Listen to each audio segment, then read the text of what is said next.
Welcome to the Morning Update. I'm Ash Gardner. Australia's COVID vaccination program has officially been expanded to include kids aged 5 to 11, with the rollout to kick off on the 10th of January. ATAGI has provided its recommendations on how the rollout should work. Children will wait 8 weeks between their first and second doses. Kids will also receive a smaller dose. Another 8 people have tested positive to the Omicron COVID variant in Sydney. 3 of those are linked to a boat party on the Sydney Harbour. 4 suspected cases in Victoria are still under investigation.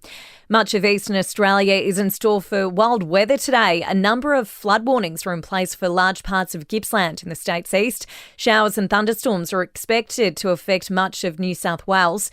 While in Queensland, a 44-year-old woman has died in floodwaters. The car she was in was swept away at Aspley. The 52-year-old driver managed to escape. The woman, who was a passenger, couldn't be saved. She's the 4th person to die in floodwaters in the state in 3 weeks. PM Scott Morrison says Novak Djokovic will not receive special treatment to play in the Australian Open. He's been included in the event's main draw entry list. Former New South Wales Premier Gladys Berejiklian is reportedly turning her back on becoming a federal MP. She's expected to announce today she's leaving politics for good. New Zealand has announced a crackdown on the tobacco industry. It'll ban young people from ever being able to purchase tobacco in their lifetime. To sport, a blow for England's Ashes hopes. Ben Stokes could miss the remainder of the first Ashes test after hurting his knee in the 29th over. The tourists trail the Aussies by 196 runs. In Big Bash, the Melbourne Renegades have gone down to the Adelaide Strikers by 49 runs. The Melbourne Stars take on Sydney Thunder tonight.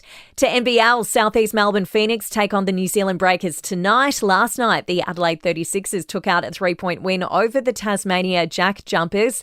And Olympic gymnast Simone Biles has been named Time Magazine's Athlete of the Year. In entertainment news, Travis Scott has broken his silence on the Astro World Music Festival tragedy. In an interview, he insisted he didn't know the severity of what was going on in the crowd. Well, yeah, I mean, they just told me right after, the guests get off stage, we're going to end the show, and that's what we did. Other than that, there was no other communication. Alec Baldwin has published a lengthy defence of the Rust production. A day before ABC News in the US is set to air a special on the tragedy. The letter has been signed by 25 members of the crew. And Nicki Minaj has taken aim at the woman accusing her and her husband of harassment, calling her a liar. And that's the latest from the Nova Podcast News team. We'll see you this afternoon for another episode of The Update.